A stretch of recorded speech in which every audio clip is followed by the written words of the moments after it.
Hi everyone. So this week we are going to dive headlong into Python. We started to introduce some of the basic concepts of Python and just sort of programming in general last week. And this week we're going to actually start writing some code of our own. It's going to help us primarily because it will let us deal with vastly more data much more quickly than we've been able to do thus far with something like OpenRefine. So whereas in OpenRefine we've been able to handle maybe 100,000 or a few more rows at a time.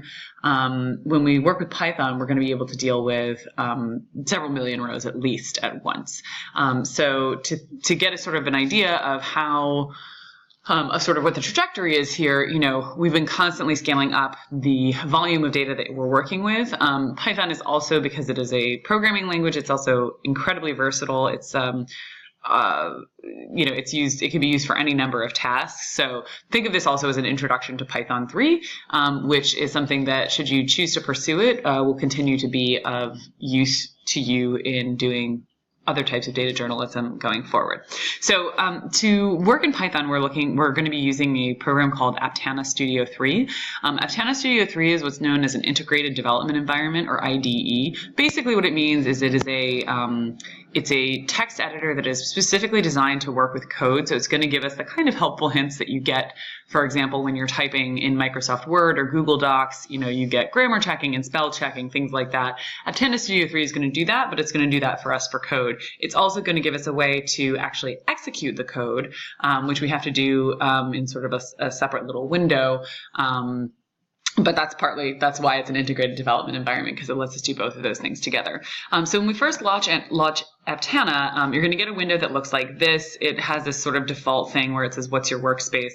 Workspace is just a folder. And so I'm going to go ahead and create a new folder here called, I'll just call it Python scripts. Okay. And I'm just going to click OK and start up the program here. Now you might notice that I actually have my city by trip data on my desktop already. Of course, the whole purpose of creating the script is to be able to deal with that. Don't worry about these errors. There are a bunch of errors that are going to come up. We're just going to close all this stuff. I'm obviously going to be wanting to be working on my city by data, so I'm going to move that into my folder in just a minute. But before that, I'm going to get started. I'm going to just come to the local file system here, and under desktop and then Python scripts, I'm going to just say new file. Now it's important when I'm naming this file that I give it the extension .py. Py is the extension for Python. As we've discussed in class a couple of times, a file extension is just a clue for the computer to understand what program it should use to run or open a given file. So we can name our file here whatever we want. I'm going to call mine parsing CSV .py, but you do need to make sure that you end it with that .py. And when it comes up, it's just going to look like an empty file, nothing going on here. Now, if you notice, I get this this auto config option. You may or may not get this your first time running Aptana, because there are other students who've been using it in the labs already. Just to note that we're going to be using Python 3. There are versions of Python over time, it gets updated and upgraded. So we're going to be using the latest version, which is Python 3. This is, I just basically say, do your thing here.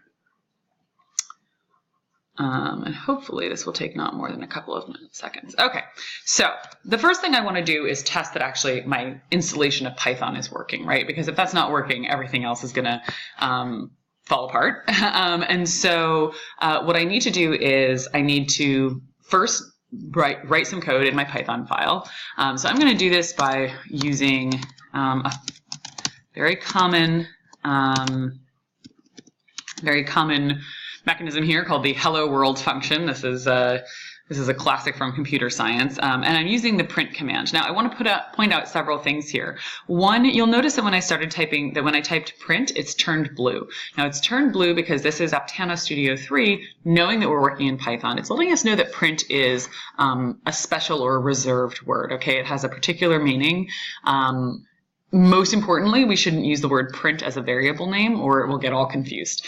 And we know we've done it correctly, because if we expect to print and we see it in blue, we expect to use that command and we see it in blue, then it means it recognizes the command. You'll also notice that hello world surrounded in quotes, which is of course a string, is green. So this is sort of the reverse of what we saw in Open Refine. Our strings here are turned green, other text will just be black. Mostly our code will just be black, except for where we use reserved words. Next, I want to point out that there's this asterisk now next to my file name. What that means is that I have unsaved changes. This is important because sometimes we can forget to save changes, so you'll be adding to your code, testing it out, and saying, it's not working, the update isn't taking. Often it's just because we've forgotten to hit, Control S or Apple S in between. So you always want to make sure that you save your file so that you have no asterisk when you're testing it out. The final step that we need to do here is we're going to come to terminal. And terminal is something that's available. You can access it on a Mac outside of outside of Aptana Studio 3. Again, this is just a way to give you access to that without having to manage multiple windows. Again, integrated development environment. We are going to be interacting with the terminal via, we call this the command line, okay? And so the command line basically lets us do all of the things that we do, with a mouse and keyboard, with a mouse, I should say, mouse, moving and clicking, but we can actually do it through text commands. So the first command that I'm going to use is an ls, which stands for list. And what that's going to do is it's going to show me basically what where I am in my computer and what folders and files I can see from that point in the terminal. So at the moment, I'm in my user folder. And that's why I can see desktop, documents, downloads, et cetera, et cetera.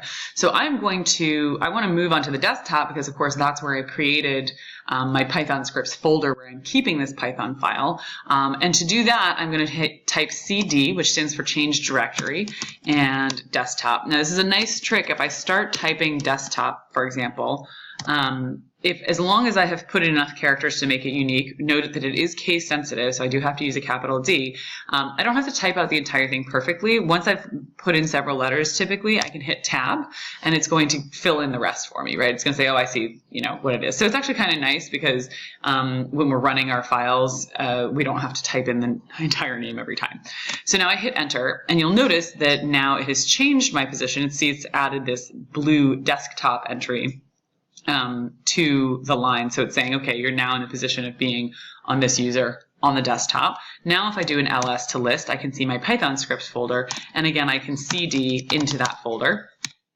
And if I do another ls, now I can actually see my Python file, right? I can see parsing csv.py. You note that it doesn't show the file extension at the top here, but it is the same file. So now that I can quote unquote see this file with an ls, I'm actually able to run it. And to run it, I just type Python 3, which is saying use the interpreter, literally, use the translator or interpreter of the Python 3 dictionary, of the Python 3 library, language really, the Python 3 language, to interpret the contents of this file. And so again, I can just type a few characters and hit enter, and this is what I expected. Print will output something to my terminal window, as opposed to, for example, writing it to a separate file, which is ultimately our objective today, is that we're going to actually use Python to pull in our city bike data, to filter for a particular start station ID, and to output all of the files that match all of the rows that have that start station ID to a new file. So the print command is a way to kind of, I use it kind of as a debugging, right? To just make sure things are working and see what's happening at different points in my code and at different points in time. And it's handy because it shows up right here. Now, why do I not always want to use a print command? Two reasons. One, it's actually quite a bit slower than outputting to a file. So if I tried to output all of my results to terminal, when I'm filtering, for example, it would take many minutes, probably 5 or 10 minutes to go through all of the rows and print them all to the terminal. Second, of course, I don't really have a way to save things from the terminal. The whole point of writing to a file, right, just saving to a file, is that then, of course, I have a fixed record of it, just the same way you all did when you text faceted in Open Refine and then exported a CSV. In this case, we are going to construct a CSV from the original after applying our filtering method. And then we get the same thing, except we're doing it on our entire data set all at once as opposed to just 100,000 rows. So I'm going to take a second right now just to pump up my font size, and then we're going to get started with the kind of basics of this. Okay, so now that I have updated my font size, so hopefully it's a little bit more readable for all of you. And maybe I can even go ahead and minimize this a little bit, just so it's not taking up so much space. Okay, so what is it that I actually want to do with this script? I don't just want to print hello world. What I want to do is I want to pull in my data file. I want to go through each line, checking to see if it has a start station ID of 72. I'm going to use 72 in this case. And if it does, then I want to make a copy of that row, of that whole entire row, and write it to an output file. Okay?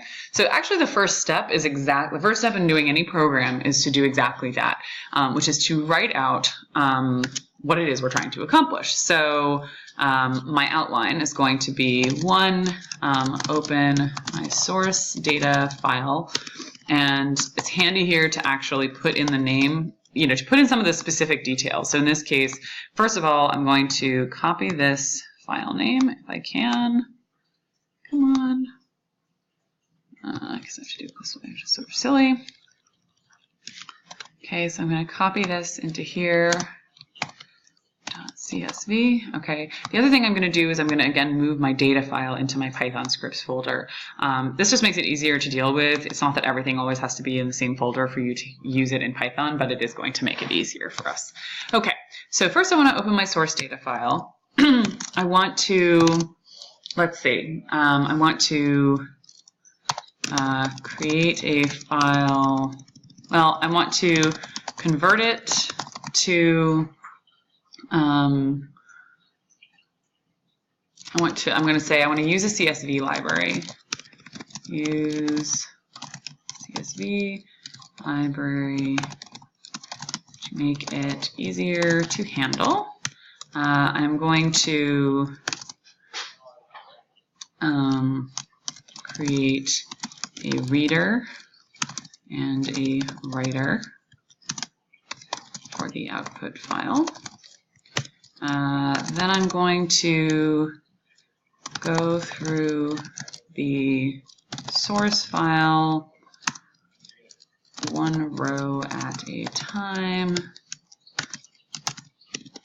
5. I'm going to check to see if the start station ID is 72.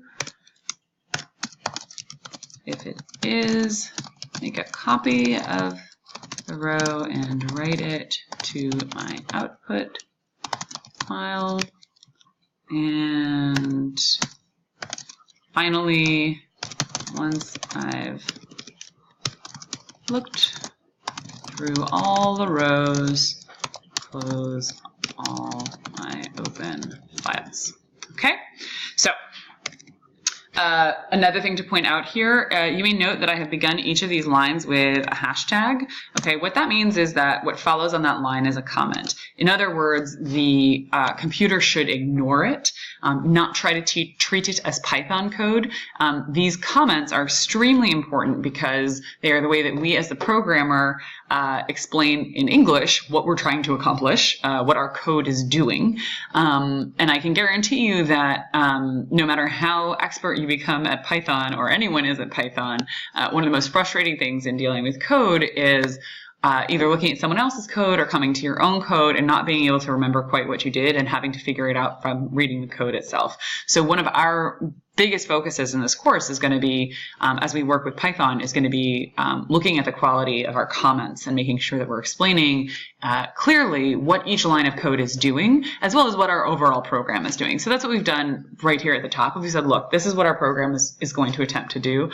This is also going to provide a really valuable reference for us going forward as we start to write our code, because if we run into hiccups, we'll kind of get caught up doing one thing and then it'll be like, wait, what was I supposed to be doing in general? So this is a really important part of the process. So once you have your outline written out, we're going to come back in just a minute and we are going to actually start doing some code. So I will see you all back here in a moment.